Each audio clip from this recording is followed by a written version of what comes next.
एक मौलाना ने पंडित जी से कहा कि पंडित जी, अगर तुम एक रात हमारे कब्रिस्तान में बैठ जाओ तो तुमको 10,000 रुपया दें। हमारे कब्रिस्तानों में तो भूत और जिन्नात शाम को 7 बजे के बाद ऊपर आके बैठ जाते हैं। अरे पंडित जी ने कहा, मैं महामृत्युंजय जाप कर चुका हूं 1 लाख। तंत्र मंत्र करने में जिन्नात उन्नात से मैं नहीं डरता, 50 भूतों को तो मैंने खुद ही पाल रखा है। मौलाना ने कहा, अच्छा तो आज रात हमारी कब्रिस्तान में बिता कर दिखाओ। पंडित जी चले गए।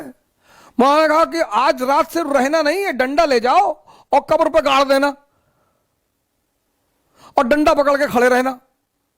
पंडित जी गए कि डंडा गाड़ेंगे और फिर वापस चले आएंगे, और जब उन्होंने डंडा गाड़ा तो हिल ही नहीं पाए। उसके बाद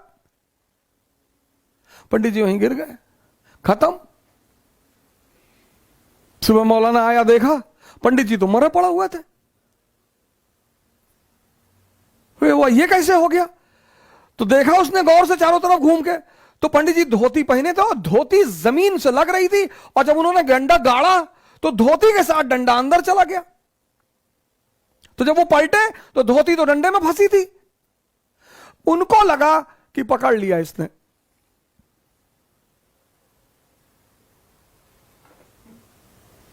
पंडित जी को लगा पकड़ लिया, पंडित जी निकल लिए। सुभाष चंद्र बोस, अब बोर्ड मेंबर ने पूछा कि बोस क्या नहीं कर सकता? बोले साहब सब कुछ कर सकता है। बोले सब कुछ कर सकता है बोस? उसने कहा अच्छा। उसने अपनी वेडिंग रिंग निकाली, शादी वाली अंगूठी सामने रख दी, कहा इसमें से निकल के दिखाओ। सुभाष चंद्र बोस ने एक पेपर लिया, कागज में लिखा SC बोस, और उस अंगूठी से निकाल दिया, कहा निकल गए। तो सिकंदर भी भारत की तरफ आ रहा था, पूरब की तरफ, तो गया डायनोसियस। डायनोसियस उसका आध्यात्मिक गुरु है। तो कहा गुरुदेव पूरब की तरफ जा रहे हैं, भारत की तरफ, कुछ लाना है? बोले यार कुछ लाना वाना नहीं है, हट जाओ, सामने से धूप आ रही है।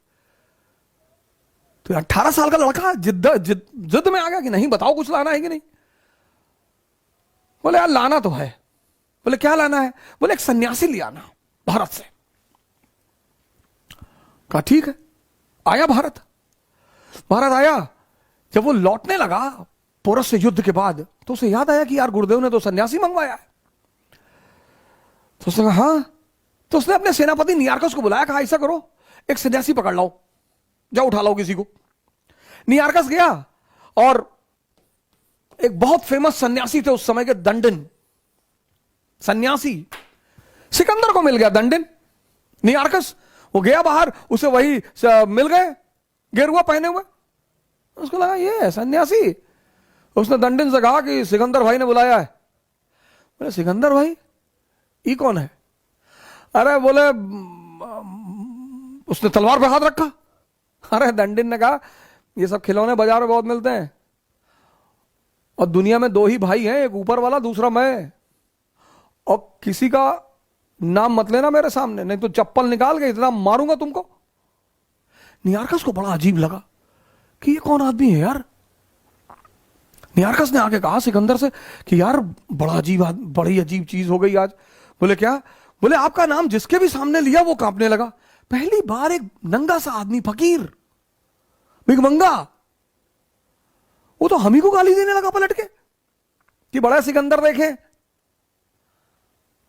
सिकंदर ने कहा अच्छा चलो। सिकंदर पहुंचा दंडिन के पास, कहा मैं सिकंदर अगर पहाड़ों को हुक्म कर दूं तो पहाड़ भी चलते हैं। डायलॉग बाजी मानवीय प्रवृत्ति है। दंडिन ने कहा दिखा चला के, दिखा, बोल पहाड़ों से बोल। सिकंदर को लगा कि ज्यादा बोल गए यार। सिकंदर ने कहा कि बाबा जी टुकड़े टुकड़े कट डालेंगे? बोले हाँ कट डाल, मना किया क्या तुझे? तब सिकंदर ने हाथ जोड़ा, कहा बाबा जी हमारे साथ चले चलते, हमारे गुरु ने एक सन्यासी मंगाया, हमको काहे पचड़े में डाल रहे, हमारे साथ चले चले, जो पैसा रुपया बोलेंगे हम देंगे। बोले पैसा रुपया नहीं चाहिए, मेरे सवाल का जवाब दे दे सिकंदर, चलूंगा तेरे साथ। कहा बाबा जी पूछो। कहा मान ले तुम पर्वतस्थल में फंस गया और तुझे 1 गिलास पानी की जरूरत है। अगर तुझे 1 गिलास पानी नहीं मिला तो तू मर जाएगा, और वो 1 गिलास पानी मेरे पास है, तो तू उस 1 गिलास पानी के लिए मुझे क्या दे सकता है? सिकंदर ने कहा सरकार आधा राज्य दे दूंगा। बोलेगा मैं तब भी ना दूं तो? बोले सरकार पूरा राज्य दे दूंगा। बोले सोच सिकंदर, तेरे पूरे राज्य की कीमत एक गिलास पानी से ज्यादा नहीं है। तू क्यों मर रहा था पिछले 10 साल से? और सिकंदर उस बात को सोचने लगा कि हाँ यार, मेरे साम्राज्य की कीमत तो एक गिलास पानी से ज्यादा है ही नहीं, बुखार से मर गया। विक्रमादित्य जाते हैं, बरगद के पेड़ पर एक लाश को उतारते हैं, अपने कंधे पर रखते हैं, तो लाश उन्हें कहानी सुनाना शुरू करती है। तो लाश ने विक्रमादित्य को कहानी सुनानी शुरू की कि एक गांव में एक आचार्य जी रहते थे, उनकी बड़ी खूबसूरत बेटी थी और उनके 3 शिष्य थे और तीनों उस लड़की को बहुत प्यार करते थे और तीनों बड़े योग्य थे। आचार्य जी को भी लगता था कि यार योग्य तो तीनों है, लड़की को भी लगता था कि योग्य तो तीनों है, तो शादी किससे करूं? बाप और बेटी दोनों बड़े कंफ्यूज थे कि विवाह किससे किया जाए। और जब लड़की यह सुनिश्चित नहीं कर पाई कि विवाह किससे किया जाए, तो एक दिन लड़की ने आत्महत्या कर लिया। अब जब लड़की ने आत्महत्या कर लिया, तीनों बड़े निराश हुए, गए, उसका दाह संस्कार किया। तो एक शिष्य तो तुरंत सन्यासी बन गया, वहीं धूनी लगा ली उसने उसकी कब्र के पास कि बस अब जीवन में कुछ करना ही नहीं, जिसको मैं प्रेम करता था वो बचा ही नहीं, तो अब जीवन में कोई सार नहीं, अब सिर्फ तपस्या करनी है और तपस्या करके ही जीवन को त्याग देना है।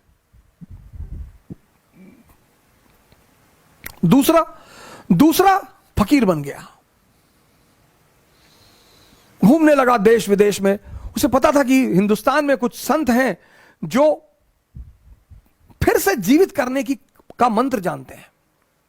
लगा वो उन संतों को खोजने जो फिर से जीवित करने का मंत्र जानते थे। तीसरा जो उसमें था, वो डेली जाता था, उस मृत शरीर पे मसाला लेप लगाता था, साफ करता था, फिर उसे वहीं रख देता था। अब ये सिलसिला कुछ वर्षों तक चला, 2-4 वर्षों तक चला। तो वो जो घूम रहा था चारों तरफ, फकीर बन गया था, मंत्र की तलाश कर रहा था, पुनर्जीवन देने के मंत्र का जो तलाश कर रहा था, उसे एक दिन कुछ महात्मा लोग मिल गए, वो उस मंत्र को जानते थे। उसने उनकी सेवा की, उन्होंने उसे वो मंत्र सिखा दिया। जैसे ही उसने मंत्र सीखा, वो भगा वापस गांव की तरफ और वापस आकर उसने उस युवती को फिर से जिंदा कर दिया। जब उसने फिर से जिंदा कर दिया, तीनों दावेदार फिर खड़े हो गए और अब तो युवती और सुंदर हो गई। तब उस वेताल ने विक्रम से पूछा कि विक्रम बता कि अब लड़की को किससे विवाह करना चाहिए? अगर तेरे मन में उत्तर आ रहा है और तू जवाब नहीं देगा तो तेरे सर के टुकड़े टुकड़े हो जाएंगे, और अगर तूने जवाब दिया तो मैं तुझे छोड़कर चला जाऊंगा। वेताल ने कहा कि अगर तेरे मन में जवाब आ रहे हैं, और ये नेचुरल प्रकृति है, हमारे सामने जब भी कोई परिस्थिति होती है, एक जवाब मन में आता है कि ये कर ले यार, नेचुरल प्रकृति है, नेचुरल जवाब आना ही है। तो वेताल ने कहा कि देख विक्रम, अगर तेरे मन में जवाब आ रहा है और तूने मुझे नहीं दिया तो तेरे सर के टुकड़े टुकड़े हो जाएंगे, और अगर दे दिया तो मैं चला जाऊंगा। योग्य आदमी, भाई योग्य हो अयोग्य हो, मन में परिस्थिति में अगर परिस्थिति बन रही है तो जवाब आएगा। तो विक्रमादित्य ने जवाब देना शुरू किया। कहा जो मंत्र सीख कर आया और जिसने पुनः जीवन दिया वो पिता तुल्य है। जीवन देना का काम किसका है? पिता का। क्या दर्शन है सर! जीवन देने का काम किसका है? पिता का। तो जिसने मंत्र सीख कर जीवन दिया वो पिता तुल्य है, मुझसे विवाह नहीं होगा। जिसने उस शरीर की सेवा की 4 साल तक, वो पुत्र का धर्म है। सेवा करना पुत्र का धर्म है, वो भी बाहर हो गया। जिसने अपनी ही जिंदगी दांव पे लगा दी, यही प्रेम की कसौटी है, विवाह उससे होना चाहिए।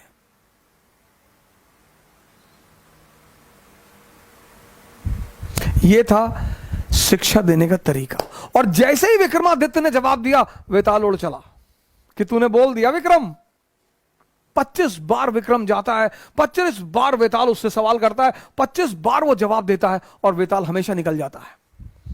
और जब अंतिम बार विक्रम चुप हो जाता है, कविता पढ़िए सर, रणवीर चौकड़ी भर भर कर चेतक बन गया निराला था, राणा प्रताप के घोड़े से पड़ गया हवा का पाला था, गिरता न कभी चेतक तन पर राणा प्रताप का कोड़ा था, जो तनिक हवा से बाग हिली लेकर सवार उड़ जाता था, राणा की पुतली फिरी नहीं तब तक चेतक मुड़ जाता था। जिस देश में घोड़ा इतना दमदार है, इंसान है यहीं रहा है यहां नहीं थी जगह न कोई जहां नहीं, किसी अरमस्तक पर कहा नहीं।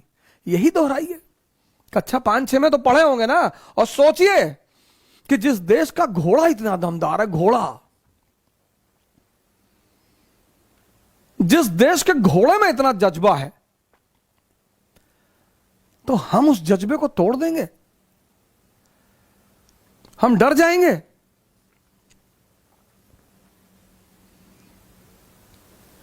मरने के लिए तो बंगाल में एक साहब खेत में बैठे हुए थे, हवाई जहाज गिर गया, मर गए। मौत का क्या है सर?